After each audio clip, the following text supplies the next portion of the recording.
Quando é que essas contas vão ser desbloqueadas, as bancárias? Ainda alguém continua, várias pessoas ainda continuam sob bloqueio. Quando vão acabar com isso? Isso não basta para a OEA?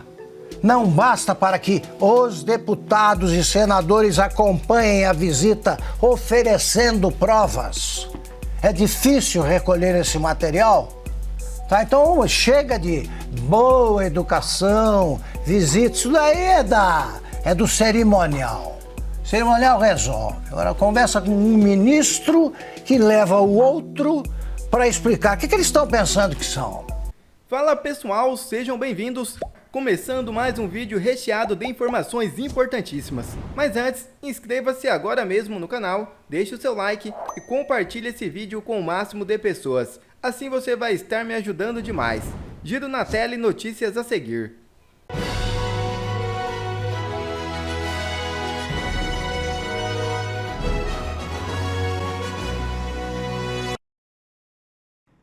Direita brasileira relata abusos de ministros do STF ao EA. É isso mesmo.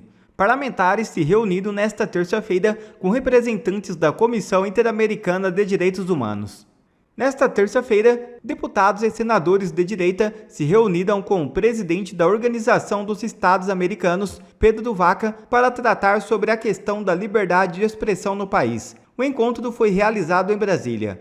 Pedro Vaca, que é relator especial para a liberdade de expressão da Comissão Interamericana de Direitos Humanos, ouviu os relatos dos parlamentares sobre o que seriam abusos ocorridos no Brasil pelos ministros do Supremo Tribunal Federal. Eles também falaram sobre investigações da Polícia Federal, suspensões de perfis em redes sociais e ainda comentaram as penas impostas aos manifestantes investigados no episódio de 8 de janeiro. Pedro Vaca também questionou os parlamentares sobre alguns temas como desinformação e debates do Poder Legislativo. Entre os representantes no encontro estavam o deputado Marcel Van Hatten, a deputada Carla Zambelli, a deputada Bia Kicis, o deputado Nicolas Ferreira, o deputado Gustavo Gar, o senador Eduardo Girão, o senador Magno Malta e outros. O relator da OEA se diz impressionado com as denúncias sobre a liberdade de expressão. Em entrevista recente, Pedro Vaca, relator da comissão enviada pela Organização dos Estados Americanos ao Brasil, fez um relato do que viu. Abre aspas. O tom dos relatórios é realmente impressionante. Fecha aspas. O relator especial para a liberdade de expressão da OEA também comentou a reunião com a Suprema Corte. Abre aspas. Eles comunicaram um comunicado da imprensa sobre a reunião. Essa é a voz deles. Teremos o nosso posteriormente. Fecha aspas. O cerco está se fechando como nunca antes.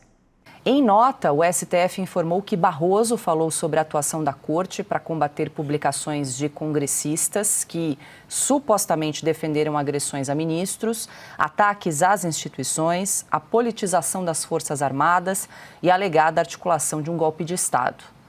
Já o ministro Alexandre de Moraes justificou que o bloqueio do X ocorreu devido à decisão da empresa de retirar o representante legal da plataforma no país. O ministro negou um suposto quadro generalizado de remoção de perfis na rede social. Disse ainda que em 5 anos, 120 perfis foram bloqueados por causa de publicações com conteúdo considerado ilegal. A nota do Supremo Tribunal Federal, ao que foi conversado ali entre os ministros do Supremo e os integrantes da OEA, o que a gente pode esperar, Cauti? Primeiramente, dizer que não existe conteúdo ilegal na internet. E o que eles estão falando é uma clara falsidade, porque nesse país não existe lei contra as fake news, não existe lei que define o que é verdade e o que não.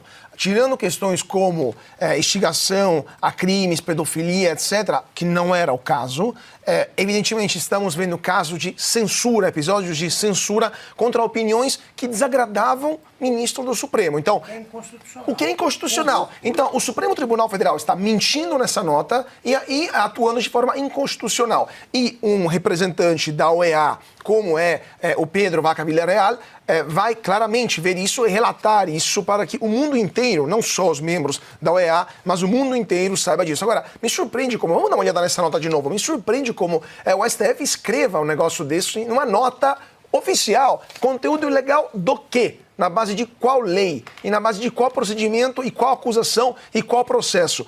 120 perfis. O Guilherme Fiuza, o nosso colega, publicou qual conteúdo ilegal? Ou o Luciano Hang publicou qual conteúdo ilegal? Ilegal por quê? Na base de qual lei? Então, assim, o Supremo Tribunal Federal, ele não apenas está triturando a Constituição, mas está se vangloriando disso e escrevendo isso para que o mundo, assim, que a história relembre como isso estava sendo feito. Então perderam a vergonha, perderam completamente o pudor e provavelmente não entenderam a gravidade da coisa de um autorrepresentante, um representante especial da OEA para a liberdade de expressão visitar o Brasil e questionar o que está acontecendo, é porque claramente está alguma coisa muito errada por aqui. E lá em Washington eles sabem e só precisam apurar para depois tomar as devidas providências. Pois é, Augusto, isso que o Carlos relatou, vários perfis foram removidos por ordem do Supremo e do TSE sem que eles informassem exatamente qual foi o termo, qual foi o tweet, qual foi a declaração. Foi de forma generalizada, as pessoas não conseguiam nem se defender. Não informaram nem antes nem depois. Aí depois é censura prévia. Os advogados não têm acesso ao teor, ao conteúdo do do material em que o Alexandre de Moraes se baseou para punir. Ponto 1.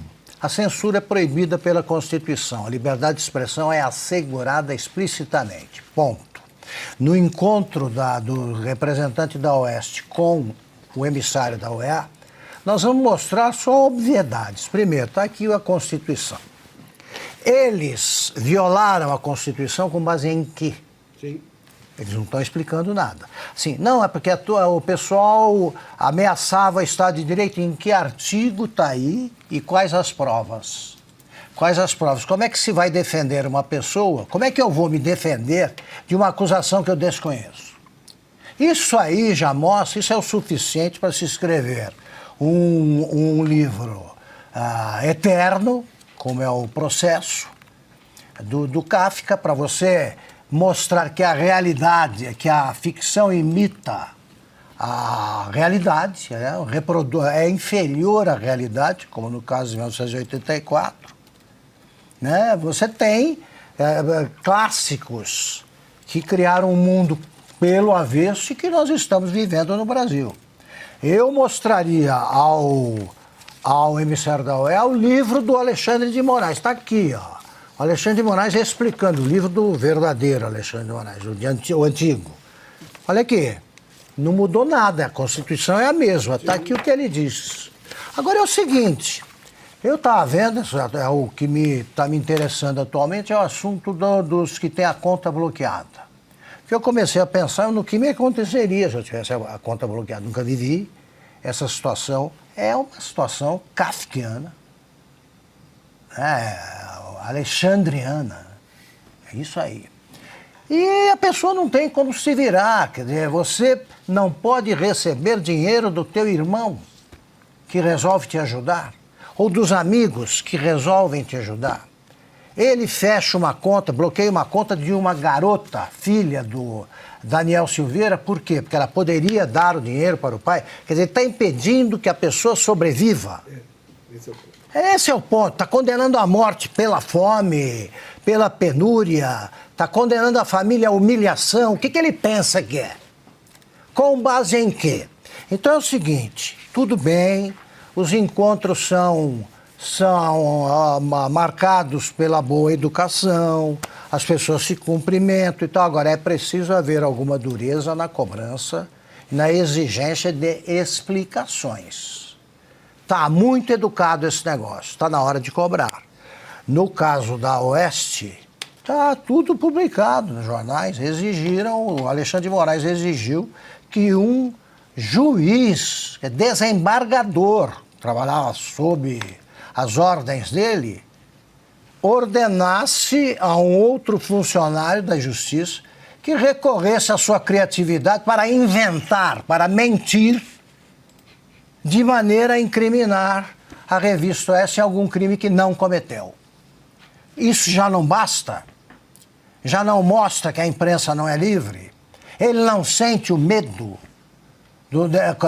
conversando com pessoas que ainda não foram que ainda não tiveram removidas as injustiças acumuladas pelo Alexandre de Moraes, quando é que essas contas vão ser desbloqueadas, as bancárias? Ainda alguém continua, várias pessoas ainda continuam sob bloqueio. Quando vão acabar com isso? Isso não basta para a OEA? Não basta para que os deputados e senadores acompanhem a visita oferecendo provas? É difícil recolher esse material? Então a gente está assistindo, é um desfile que não é um desfile carnavalesco. Tá? Então chega de boa educação, visita, isso daí é do cerimonial. O cerimonial resolve. Agora conversa com um ministro que leva o outro para explicar. O que eles estão pensando que são? Esse tipo de desrespeito fica por isso mesmo? O representante da OEA não tem um procedimento a seguir? Tá? Não tem uma honra a defender? É isso que eu espero. Nós fizemos uma reunião, acho que foi ano passado, na sede da Comissão Interamericana de Direitos Humanos, e eu lembro que eu falei uma frase lá nessa audiência. Eu disse que as pessoas que estão aqui, por estarem aqui, eu estava no seu escritório, lá na sua sede. Nós corremos os riscos agora, a partir de agora, de sermos perseguidos no Brasil por termos vindo aqui denunciar o que está acontecendo lá. O senhor lembra disso? Eu falei que nós que estamos aqui, a partir de agora, somos alvos do STF. Desde então, Marcelo Bonratto foi colocado em um inquérito por suas palavras, sendo que ele é um deputado federal, ou seja, ele é inviolável por suas palavras. Carla Zambelli foi decidido por uma corte aqui no Brasil que ela deveria perder o mandato dela pelas palavras dela. Bia Kicis colocado no inquérito por causa de suas palavras, eu colocado em inquérito por causa de minhas palavras, e muito provavelmente todos que estão aqui estão em inquéritos, não por roubar, não por desviar dinheiro público, não por cometer crimes, por nossas palavras. Nós somos parlamentares. Parlare é a nossa função. Nós temos a blindagem sagrada da Constituição de podermos falar o que nós quisermos, e somos todos agora réus por nossas palavras. Então, quando o Marcelo Bonratto disse que, pela nossa percepção, a Comissão Interamericana dos Direitos Humanos não faz parte da solução, mas parte do problema, eu sou obrigado a concordar com ele. Se alguma coisa tivesse sido feita desde as primeiras reuniões, talvez hoje nós não estaríamos nessa situação calamitosa, desastrosa que a gente se encontra. Então, eu poderia aproveitar esses 5 minutos para fazer uma defesa, explicar para o senhor todos os crimes que o STF cometeu contra mim. Eu preparei, bonitinho. Muito bonitinho eu preparei, mas eu não vou falar sobre mim. Eu fiz um vídeo sobre isso daqui ontem, não sei se o senhor assistiu. Assistiu? Porque 5 minutos não dá tempo. Mas eu preparei algo melhor. O senhor ontem teve uma reunião justamente com as pessoas que se posam como defensores da democracia, baluartes da verdade, aqueles que defendem as instituições. E eles falaram para vocês algumas coisas que não têm a menor relação com a realidade. Tudo começou, a censura no Brasil começou com aquilo ali. Quando uma investigação da Lava Jato descobriu que o ministro do STF estava envolvido no maior esquema de corrupção que o mundo já viu. E naquele momento, esse ministro, Dias Toffoli, que era presidente da Suprema Corte, decidiu censurar esse artigo dessa revista famosa, determinou que as revistas fossem recolhidas nas bancas de revistas e basicamente criminalizou qualquer um que falasse sobre isso. Em sequência, ele abriu um inquérito de ofício que é ilegal no Brasil, entregou esse inquérito na mão do Alexandre de Moraes, o que também é ilegal, porque tem um sistema que faz uma distribuição aleatória, e o Alexandre de Moraes, há 6 anos, vem usado esse inquérito para destruir toda e qualquer pessoa que demonstre desaprovação com a Suprema Corte. Só por uns 2 minutos aqui, Mário. E o Barroso e os ministros do STF interferem ativamente no Congresso. Quando nós tentamos e aprovamos uma lei para voto impresso, onde as leis da urna eletrônica, o voto seria impresso e cairia dentro de uma urna física, sem encostar nesse papel, o Barroso foi até o Congresso, chamou presidentes de partidos e falou com eles, dizendo, não é para passar essa lei. Eu proíbo. Se vocês passarem essa lei, vocês serão perseguidos. Isso saiu na imprensa, senhor. Saiu na imprensa. Contra voto impresso, Barroso busca cacique central em oposição. Alexandre de Moraes também foi lá, chamou os presidentes de partidos e falou, não é para aprovar essa lei. E ameaçou essas pessoas. E por isso nós não temos o voto impresso, que inclusive foi aprovado no Congresso. Bom, nesse dia que o Barroso, na comissão, nesse dia que o Barroso e o Alexandre de Moraes foram ao Congresso ameaçar políticos para que eles não votassem uma determinada lei, nesta reunião, senhor Vaca, nesta reunião, estava essa pessoa aqui, ó, Paulinho da Força. Essa pessoa estava sendo procurada pela justiça brasileira por um esquema de corrupção. Ele estava na reunião com o Barroso e Alexandre de Moraes. Ele é o presidente de partido. Um corrupto que estava sendo procurado pela justiça. Estava na reunião com 2 ministros da Suprema Corte para impedir que o voto impresso fosse aprovado. Não encontram ele para uma citação, para uma intimação, mas encontram ele para impedir que o projeto seja aprovado na Câmara dos Deputados. Para concluir, eu estou chegando na minha conclusão, nós temos uma Suprema Corte que apenas no ano passado tomou 52 mil decisões. 52 mil decisões para 11 ministros. Isso dá 4.700 decisões por ministro no ano de 2024. Senhor Vaca, cada ministro da Suprema Corte do Brasil decidiu, ou seja, analisou, leu e decidiu 15 processos por dia. Como é possível uma pessoa, um juiz, ler, analisar, ponderar, elaborar, ouvir os 2 lados e julgar 15 processos por dia? Isso não existe. A Suprema Corte brasileira atribuiu para si todas as decisões do judiciário brasileiro. Não só a censura. E aí que está a questão. Quem reclamar disso é censurado. Recentemente eu recebi a Polícia Federal na minha casa, às 6 horas da manhã, com armas em mão. Com armas em mão, apontando para o meu filho. 6 horas da manhã. Porque o Alexandre de Moraes queria pegar o meu celular e ver o que eu estava conversando com Elon Musk.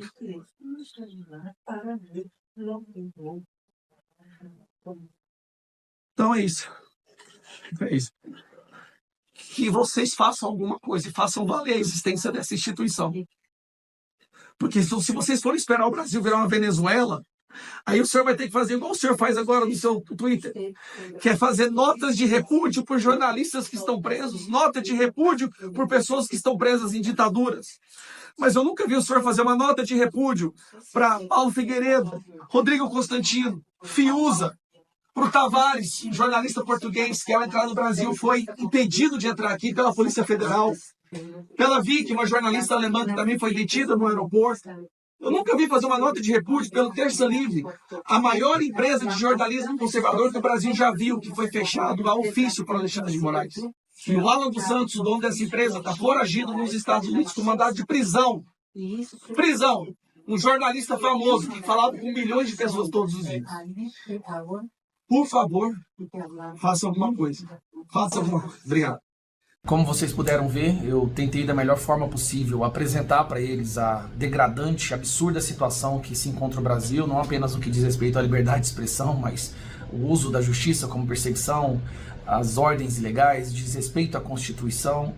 Bom, eu realmente despejei tudo aquilo que estava entalado na minha garganta há muito tempo. Levará alguns meses até que esse relatório fique pronto, mas a percepção que eu tive é muito boa. Eu acho que vai vir um relatório que vai mostrar realmente o que está acontecendo no Brasil. Da nossa parte, nós não podemos parar de trabalhar. Continue marcando o Pedro Vaca, a Comissão Interamericana de Direitos Humanos, no seu Twitter, no seu Instagram. Pegue prints que mostram que houve censura, matérias da imprensa, trechos de vídeo, onde você percebe claramente que há uma censura, que há um viés ideológico na nossa Suprema Corte.